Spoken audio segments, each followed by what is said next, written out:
ঈদগাহ সকল শ্রেণীর মানুষের মনে চিলেকোঠার আড্ডা দিয়ে জায়গা করে নিতে পারছি, এটাই আলহামদুলিল্লাহ। নিজের হাতে আর্ট করে জিনিসগুলো করছি। আমার এই রেস্টুরেন্টের জার্নিটা শুরু হয় 2016-এ। আমি যখন নর্থ সাউথে পড়াশোনা করতেছিলাম তখন অনেকেই মনে করেছেন এটা একটা পাগলামি, ঈদগাহতে রেস্টুরেন্ট হবে না। আসসালামু আলাইকুম, আমি আনোয়ারুল ইসলাম জিয়া, ফাউন্ডার অফ চিলেকোঠার আড্ডা। আমি এসএসসি শেষ করেছি ঈদগাহ আদর্শ শিক্ষা নিকেতন থেকে, আর এসএসসি হচ্ছে কক্সবাজার গভর্নমেন্ট কলেজ থেকে। এরপরে হচ্ছে নর্থ সাউথ ইউনিভার্সিটি থেকে এলএলবি সম্পন্ন করেছি। আমি যখন পড়াশোনা করতেছি নর্থ সাউথে, সবাই পার্ট টাইম জব হিসেবে নানান জায়গায় জব করতেছিল। ঠিক তখন আমি চিন্তা করলাম, আমি ছোটবেলা থেকে যেহেতু আর্ট অ্যান্ড ডিজাইনের প্রতি খুবই প্যাশনেট, তো আমি চিন্তা করলাম আমার স্কিলটাকে কাজে লাগিয়ে আমি এরকম রিলেটেড কোনো একটা ব্যবসা আমি এস্টাবলিশ করতে চাই, যেটা হচ্ছে আমার বেকারত্ব এট এ টাইম আমারটাও, পাশাপাশি আরও কয়েকজনের বেকারত্ব দূর করবে। পড়াশোনার পাশাপাশি এটা এক্সট্রা সাপোর্টের জন্য আমি রেস্টুরেন্ট জগতে করি। কারণ একটা রেস্টুরেন্ট দাঁড় করাতে আমার হচ্ছে এটা ডিজাইন করতে হবে, এটা ফুড একটা হচ্ছে কালচার। আমার টোটাল আর্টের যে থিমটা আমি দিতে চাইছি, মানুষকে ফুটাই তুলতে চাইছি আমার রেস্টুরেন্টের মাধ্যমে। আমি পড়াশোনা করেছি হচ্ছে এলএলবি।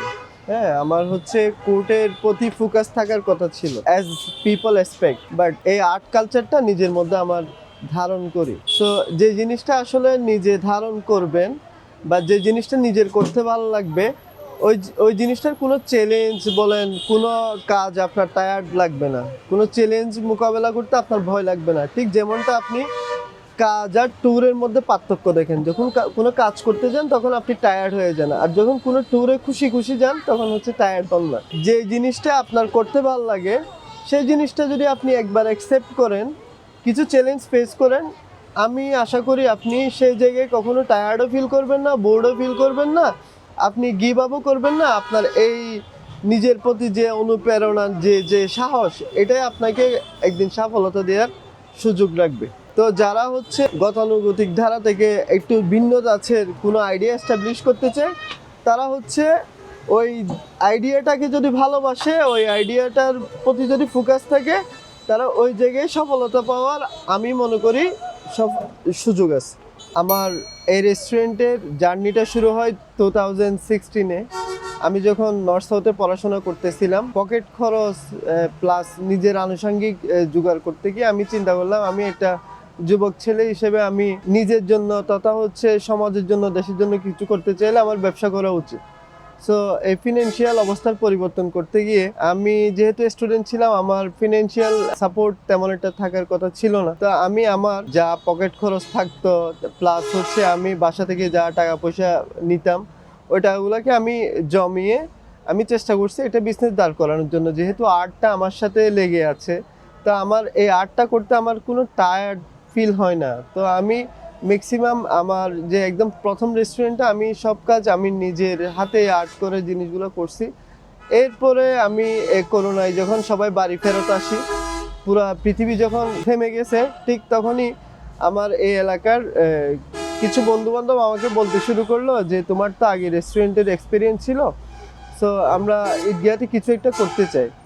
তা আমি তখন চিন্তা করলাম, আমার তখন থেকে চিন্তা ভাবনা ছিল ঈদগাহতে আমি কোনো একটা কিছু উপহার দিতে চাই। আমি তো ঢাকার ছেলে না, আমি কক্সবাজারের ছেলে। সো আমার মাতৃভূমির জন্য আমি কিছু একটা করতে চাই।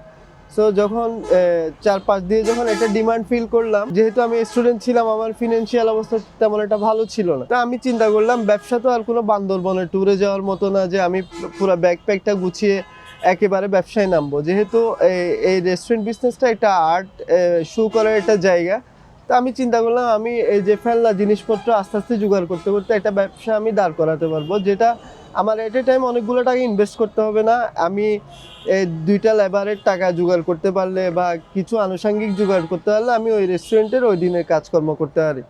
তো আমার প্রথমেই রেস্টুরেন্ট করতে গিয়ে যে চ্যালেঞ্জটা ছিল ঈদগাহতে, সেটা হচ্ছে আমার ফার্স্ট ফিনান্সিয়াল প্রবলেম, যেটা আমি সামহাও ম্যানেজ করার চেষ্টা করছি।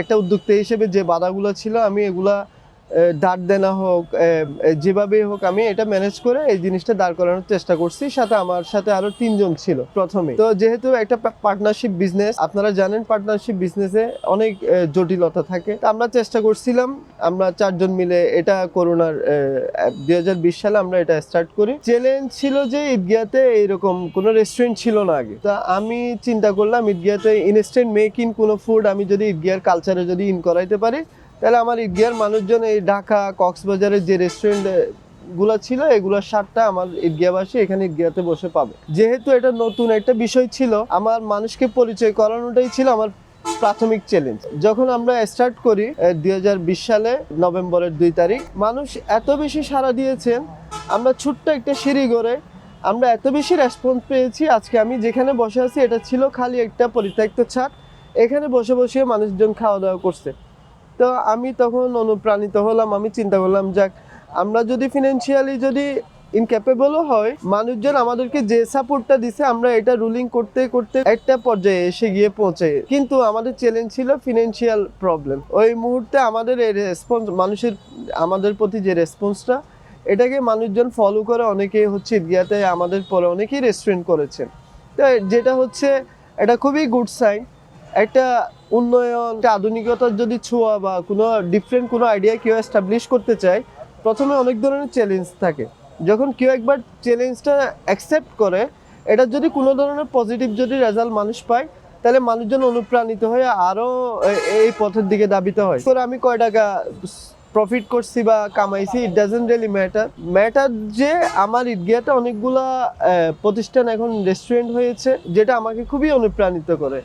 এরপরে আমাদের যেহেতু পার্টনারশিপের যে একটা জটিলতা, যে চ্যালেঞ্জ ছিল, অনেকেই হচ্ছে মাঝপথে ছুটে গেছে বা গিভ আপ করে দিছে। তো আমি চিন্তা করলাম, যেহেতু আমি ঢাকায়ও করলাম, ঈদগাহতে একটা প্রয়াস নিয়ে আমি আসলাম, ঈদগাহতে একটা জিনিস করতে চাইলাম, লাভ ক্ষতি পরের কথা, কিন্তু এই যে আইডিয়াটা, এই আইডিয়াটা যদি একবার যদি উইথড্র হয়ে যায়, অনেকেই হচ্ছে এই ভয়ে এই রাস্তায় আর ঢুকবে না, আধুনিকতার ছোঁয়া থেকে ঈদগাহ বাদ পড়ে যাবে। অনেক চ্যালেঞ্জের মুখে আমি দ্বিতীয়বার নিজে প্রায় 4 থেকে 5 মাসের কষ্ট সাধনা করে নানান প্রান্ত থেকে মেটেরিয়াল কালেক্ট করে আমি এই জিনিসটা সবার দোয়া আল্লাহর রহমতে দাঁড় করানোর চেষ্টা করেছি। একদম সর্বপ্রথম গাছের দোকানে যাই, তিনি আমাকে জিজ্ঞেস করেন যে আমি কেন গাছগুলো কিনবো। তো আমি যখন বলতেছিলাম আমি রেস্টুরেন্ট করব, তখন অনেকেই মনে করেছেন এটা একটা হচ্ছে পাগলামি, ঈদগাহতে রেস্টুরেন্ট হবে না। আমি কিঞ্চিত ভয়ে ছিলাম রেসপন্স কেমন পেতে পারি। ভয়টা তখনই হচ্ছে একদম কাভার করে ফেলছে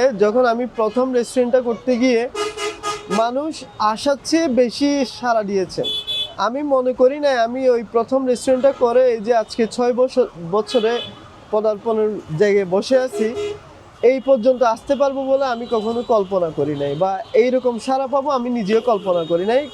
প্রথম থেকে মানুষজন আমাকে যেভাবে ভয় দিচ্ছিলেন অভয়ের জায়গায়, আমার আশা আকাঙ্ক্ষার এই জায়গাটি হচ্ছে চিলেকোঠার আড্ডা। ফেসবুকে আপনি চিলেকোঠার আড্ডা নামে খুঁজে পাবেন। আর যদি সশরীরে ভিজিট করতে চান, সেক্ষেত্রে কক্সবাজার ঢাকা হাইওয়ে ঈদগাহতে অবস্থিত কেজি স্কুলের অপোজিটে ইকতেসাদ প্লাজার রুফটপে আসলে আমাদের এই পুরো ভাইবটা আপনারা পাবেন। যেহেতু এটা pioneer of the modern restaurant of Eidgah, তো এটার প্রতি মানুষের এক্সপেকটেশন অনেক বেশি। তো মানুষ ফিডব্যাক দিচ্ছেন কোনটা ভালো কোনটা খারাপ। সো এটা রেস্টুরেন্ট টিকিয়ে রাখার জন্য, যেহেতু এটা সেবামূলক প্রতিষ্ঠান, আমার হচ্ছে এই সেবা, মানুষকে ভালো খাবার, এগুলো দিয়ে টিকে থাকতে হবে। সো মানুষজন আমাকে যেভাবে ফিডব্যাক দিচ্ছে কি চেঞ্জ করতে হবে, কি লাগবে, কি দরকার, কি বাদ দিতে হবে, তো আমি ওই ফিডব্যাকগুলো নিয়ে হচ্ছে কাজ করে যাচ্ছি। আগামী 1 মাস পরে এই চিলেকোঠার আড্ডা থাকবে অন্য একটা থিমে, অ্যাজ পিপল এক্সপেক্ট। রেস্টুরেন্ট মানে তো খাবার একটা প্রতিষ্ঠান, মানুষজন একটা রেস্টুরেন্টে আসে একটা সুন্দর পরিবেশ, আর সবার উপরে হচ্ছে খাবার দাবার। তো একটা রেস্টুরেন্ট টিকিয়ে রাখার জন্য আপনার যেটা প্রাথমিকভাবে দরকার, সুস্বাদু খাবার। এই খাবার বানানোর উপকরণ 1 নাম্বার হইতে হবে। বাজারে অনেক ধরনের 2 নাম্বার 3 নাম্বার 4 নাম্বার অনেক ধরনের জিনিস পাওয়া যায়।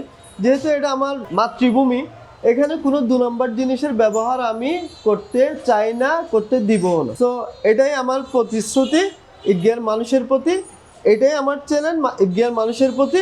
যে 1 নম্বর খাবার দাবার 1 নম্বর ইনগ্রিডিয়েন্টস দিয়ে হচ্ছে আমি একটা সুস্বাদু বেস্ট টেস্টফুল একটা খাবার আমি ঈদগাহের মানুষকে দিব। এটাই হচ্ছে একটা রেস্টুরেন্টের জন্য চ্যালেঞ্জ। একটা ব্যবসা টিকিয়ে রাখার জন্য আপনার খাবারের মানটা যদি ঠিক থাকে তাহলে এই ব্যবসা আপনি কন্টিনিউ করতে পারবেন। ঠিক মানুষজন যেভাবে যেভাবে প্রত্যেকটা সেটিং চেয়েছেন আমি ওভাবে দেওয়ার চেষ্টা করেছি। যেমন আপনারা খেয়াল করবেন এখানে হচ্ছে অনেকেই হচ্ছে নিচে বসে খাওয়ার সিস্টেম রেখেছি, কারণ হচ্ছে মিডল ইস্টের এখানকার অনেক লোকজন আছে যারা হচ্ছে মিডল ইস্টে গিয়ে হচ্ছে নিচে বসে খায়।